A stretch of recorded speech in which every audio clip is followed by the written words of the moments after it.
You can't have any pudding! How can you have any pudding if your nose eat your meat?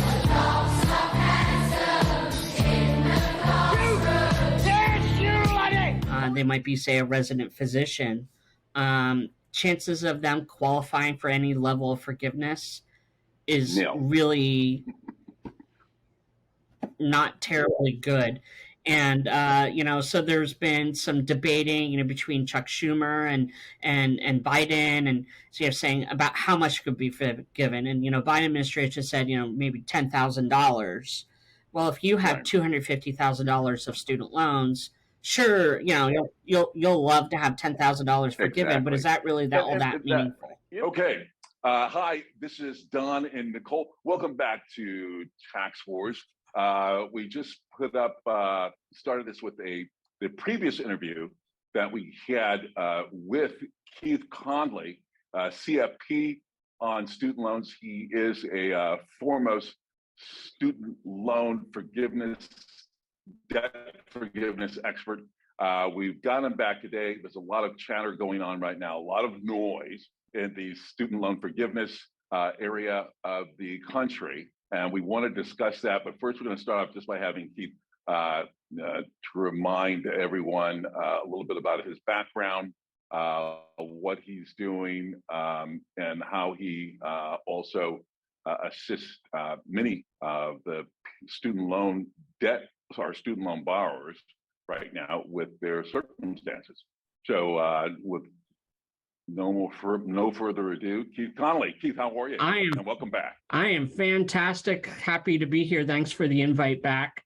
I am an independent certified financial planner. I operate here in Orange County. I got interested in financial planning through pastoral ministry, but also through my working at FedLoan, which is, at least for right now, the nation's largest federal student loan servicer. And so I have a lot of experience helping student loan borrowers understand, the myriad of programs out there: income-driven repayment, default collections, and the various loan forgiveness programs, most notably the Public Service Loan Forgiveness Program, which is getting all kind of noise these days. I work primarily with business owners as well as early career medical professionals and high-income employees of nonprofits. Fantastic. We were just talking a little bit before we started recording about the current state right now. Trending in the news is, I believe it's Secretary of Education Cordona, who is making press statements about how students will have a huge announcement. Student loan borrowers will have a huge announcement coming up very shortly, and they don't give an exact date. They just say in a week or so. Well, next Wednesday is the end of the month, so they have to. If you just kind of want to touch on that, since it has been heavily trending in the news since I believe since Sunday night. Yeah, they've been promising a lot of things. Biden, when he was running for president, had promised, up to $10,000 of forgiveness. Elizabeth Warren and Chuck Schumer have said that that's not enough, that we should do in $50,000. But like I said in the last interview, he's been very quiet about who's going to qualify for that type of forgiveness. He's never intended to just make this forgiveness for everyone. There is some sort of qualifications, and he hasn't exactly been completely transparent about what those qualifications are. But what he has said is that would be for undergrad loans only. So that's the one thing. And he said that it would be for the people with the most need, but he hasn't defined that. And so what I've been seeing here is that he's getting a bit more specific.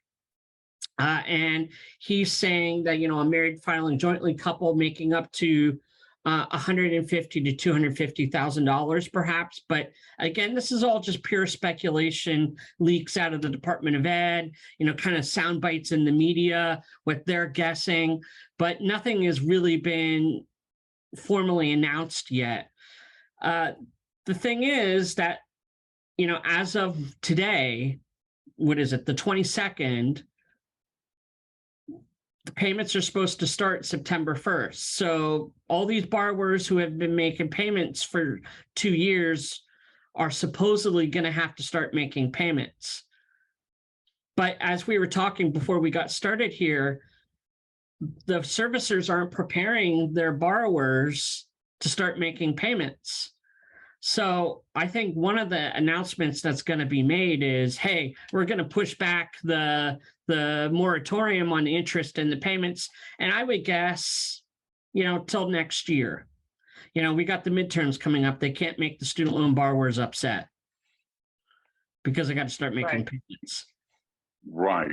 But also, the moment we're finished with the midterms, we go right into the next presidential election cycle. And if Biden's running, where are we at then? So you can keep kicking the can down the road until you no longer have a can to kick. Also, there was a article that was trending over the weekend where a lot of student loan borrowers, of course, they tried to state it didn't really make a difference. A number of student loan borrowers had gotten messages from their servicers that they were supposed to start, that they would be debiting their accounts, on September 2nd or 1st or something like that. Did you see that? I didn't, but it would surprise me unless these are loans that are in default, because even then that would surprise me. The Department of Ed has, since the Obama administration, been very lax, and they want to be more customer service oriented rather than cutthroat diehard collectors.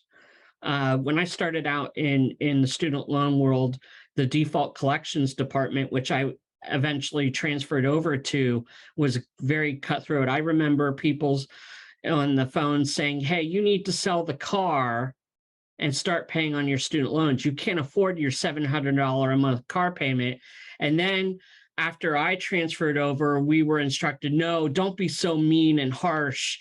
You need to, be nice to the borrowers and give them their options rather than threatening them. But even still, we were garnishing paychecks, doing tax offsets for defaulted loans. So that would just surprise me if they're just going to magically start debiting people's accounts, because what do you debit? Do you debit their income-driven repayment? Do you debit their standard repayment? It's, to me, it just sounds a bit too ambiguous on how they're going to legally do that. Right. And there's never been a time in the history of student loan borrowing, student loan debt, where the federal government has stepped in and halted paying on student loans for this length of time, has there? Mm-hmm. Yeah.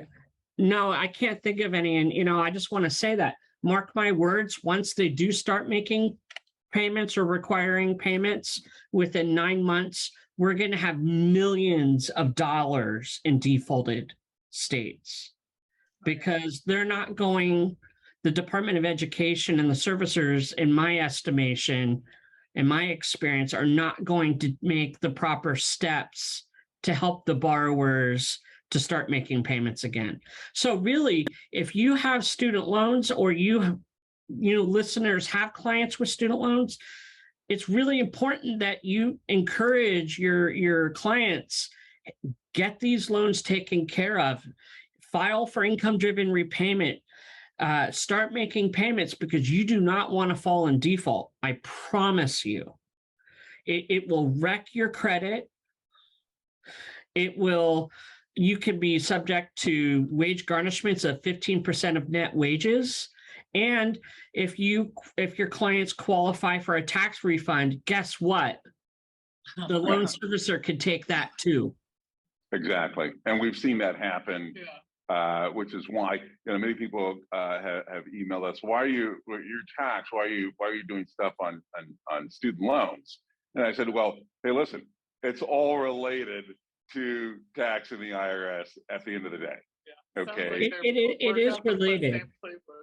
It is related. Yeah. I mean, my job for the loan servicer was to issue wage garnishment orders and to enforce the tax offsets. And if you're an older person with student loans and you're collecting Social Security, we could take a good portion of that too if your loans are in default. But let's talk a little bit about the folks who are in good standing and how that affects tax. I mean, there's the student loan interest tax deduction, but even more importantly, if you want to qualify for some type of forgiveness that's already being offered, say public service loan forgiveness, one of the requirements for that program is that you are enrolled in what's called income-driven repayment, which are a series of 4 or 5 different repayment options. And the way you calculate your income-driven repayment is you enter in your information in the application on studentaid.gov, and the only 2 pieces of information you're offering to calculate your options are your adjusted gross income and your family size. So, I mean, it doesn't take a rocket scientist to figure out that if you're a tax professional or a financial advisor like myself, we're talking to people about ways to reduce your adjusted gross income to reduce your income-driven repayment. You know, if someone works for a nonprofit or a public service employer and you want loan forgiveness, you want to have the lowest income-driven repayment possible. It makes no sense to pay $1,000 and pay off the loan in 9 years when you could pay $100 and get $100,000 of forgiveness. Yes. And Correct. so, you know, one of the things that I do with my clients is I help them gauge what their payment should be expected to be over the next, 10 years if they're going to be trying to receive public service loan forgiveness, and ways to adjust their AGI in a legal, tax efficient way so that they can receive the most amount of forgiveness. Yeah, exactly. And that, I'm glad that you touched on that point, because taxpayers, student loan borrowers need to, a lot of their tax professionals just aren't aware of much of the information that you just spoke about, and I'm finding a lot of tax professionals aren't even aware that you can deduct the interest on the student loan and how to do that. Right. Correct, Nicole? Yes. I know how to do it, so I can't speak for other tax professionals, but yes, it is something that can be included for sure. So, one thing that I wanted to touch on is we had talked a little bit about it on the last time we had you on the channel, Keith, and that is, how did we get here? How did we get here? It's, the millennials are turning 42. Okay. And it seems like it hit the millennials, the student loan debt. I mean, harder than any other generation. And I'm just curious. We talked about how student tuition was rising rapidly. Why was it rising so rapidly? They were building more colleges all over the place. You had more colleges that right now, we learned through the coronavirus that we were just walking on a UC campus just now. It's like, there's nobody here. The place is empty. and I watched a documentary, a PBS documentary, and that was one of the things was they went back into the computer room, and they had all these servers, and they go, well, where are the students at? Where are the students on this campus? They go, here they are. They're all on these servers. You just see flashing lights. They go, we could build this system out so that we could accompany, hundreds of thousands of students, and they're all learning from home. So I mean, a college campus is even necessary. And if you can do it all online, why is it still costing, you know, $30,000, $40,000, $50,000 to go into to enter into some of these universities? You know. Well, you know, I have a bachelor's degree and I have 2 master's degrees. So I have been in school for a few years and don't plan on doing any more. But I was a professional student there for a while. And you know, I'm very pro education. I love to learn. I don't always agree with the folks who criticize people who get these worthless degrees, say the philosophy degree. You know, you see the memes out there, you know, you can never get a job as a philosopher. You know, and as compared to, say, the person who goes to the trade school and is earning $80,000 a year with a 9-month program. I don't always agree with that line of reasoning, although I do love trade school. I tell people to go to trade school all the time, but I think it's a bit more complex than, hey, don't do philosophy or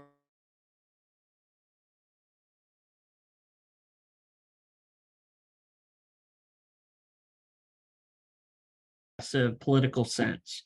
I still think that there is a lot of virtue in-person education for certain types of things. But, you know, where we got here is really quite simple. And I think we touched upon in the last video. We got here for 2 reasons. First, when I was growing up, I'm 42, Don, but I am not a millennial. Okay, so I just want to get that out of the way. I am not a millennial. On paper, I fit more the Gen X. Okay, I'm a baby Gen X. But when I was growing up, and my sister and people in my age group were growing up, we were told, if you want to be somebody as a grown-up, you are required to go to college. And what I tell people today is that, hey, college isn't for everyone, and that's okay. If you want to go to trade school to become an HVAC technician, a plumber, a welder, those are amazing careers, and you can make just as much money as someone who went to college, especially if you go into business for yourself. So, but we were told that we had to go to college. But by and large, my parents' generation didn't have a way to pay for it. And so it came upon us as the students to pay for that college. And so that's the first reason. The second reason is actually quite simple as well. Anybody can qualify for a student loan. If I'm an 18-year-old and I want to buy a house and I have no income, I have no assets, am I getting that home loan? No. No. If I want to buy a car as an 18-year-old, I have to have a cosigner. My parents have to cosign the loan, right? Yes. Right. But if I'm 18 years old and I want a student loan, sign here. No credit check. You know, you do the FAFSA and you come up with that expected family contribution. And if my parents are doing well, they have assets, they have income, but they still can't pay for my college, here's the loan. Exactly. No questions asked. And so what does that do for the appetite of a college administration when they can just have all their students take out an abundance of loans? Are they incentivized to cut costs? Are they incentivized to keep tuition at the same level it is today? Why would they do that? Tuition inflation is some of the highest inflation there is. You know, that and medical costs, it goes up every year. Why wouldn't it when Johnny and Betty can just get a student loan to pay for it? And Right. that's how we Yeah. got here. Yeah, and they really push them too because they kind of encouraged students to get the student loans because they'll let them know that once you graduate, you're going to be making so much money, you're going to have no problem paying this off. Then you And then graduate, you're reality making hits. $36,000 a year. Yeah. Well, how basic economics, many people think are filled it works that colleges were growing, they were adding on, there were more students on campuses across the United States than ever before. Mhm. Okay, and you would think that students would colleges would have to compete for the students, but they as long as you had a student loan, a burgeoning student loan market,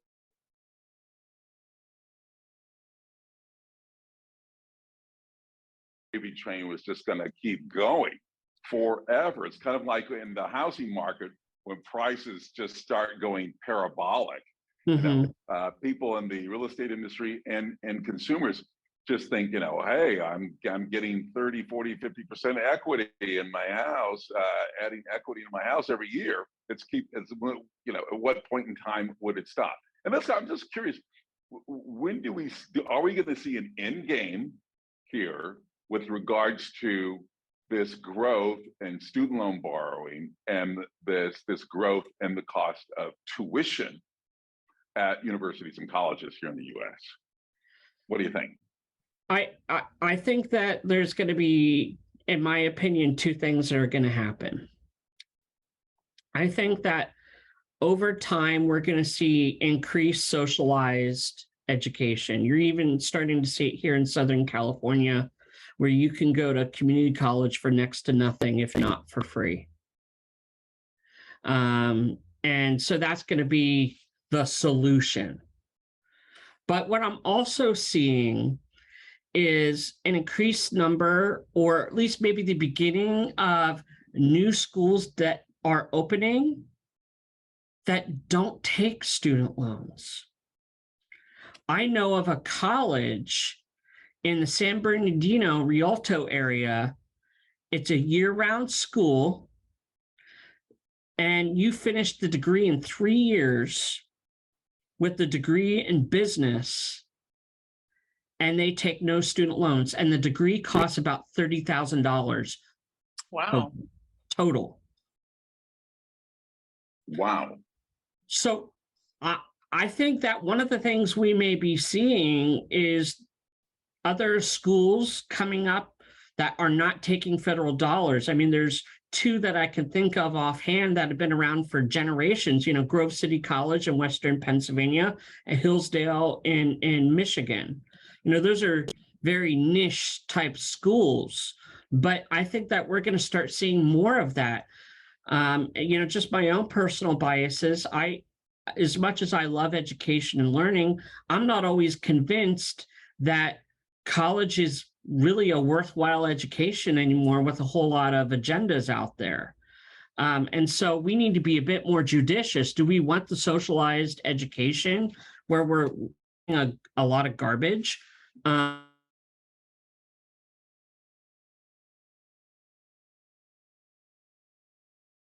if we are going to be finding an alternative, a school that's not taking student loans, what are they going to have to do to get students? They have to make it affordable, and they have to make it valuable. It's called the free market.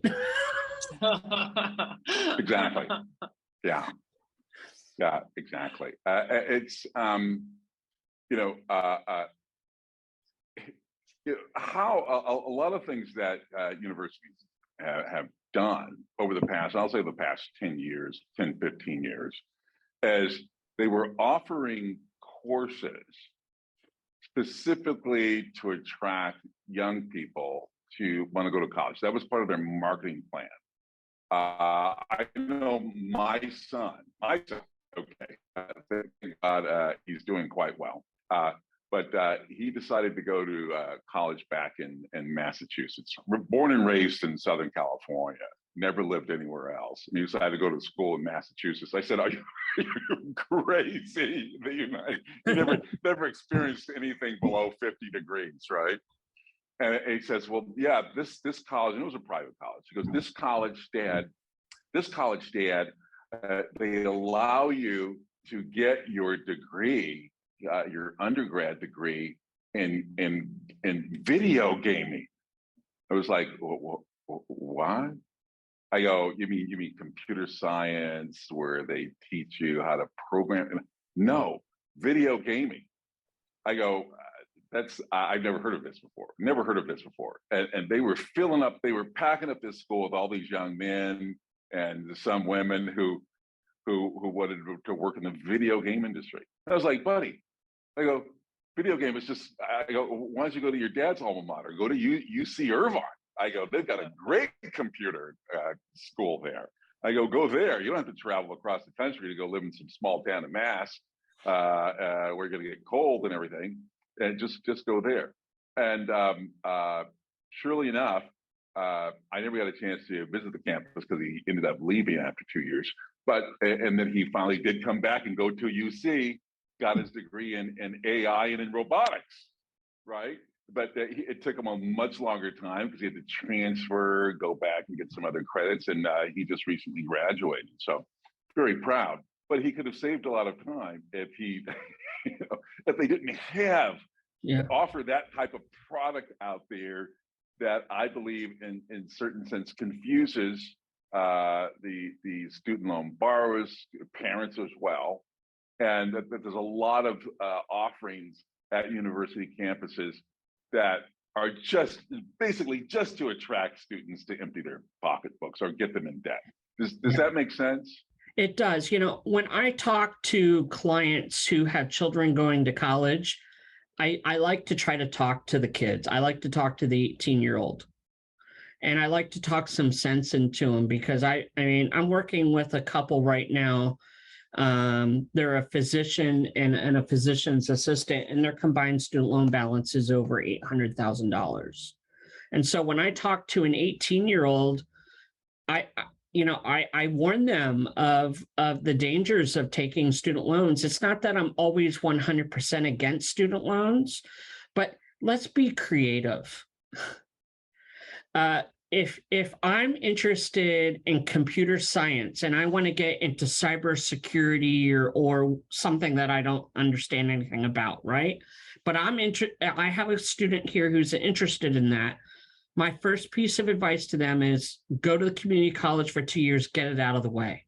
Nobody cares. If you want to get a PhD in cybersecurity, it's going to make no difference if you do 2 years at the local community college.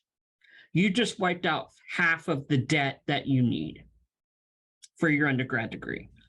The second thing is find a job at a cybersecurity firm, answering phones, making coffee, printing paper, running copies, and find a business that will let you do that and pay up to $5,000 a year for your tuition.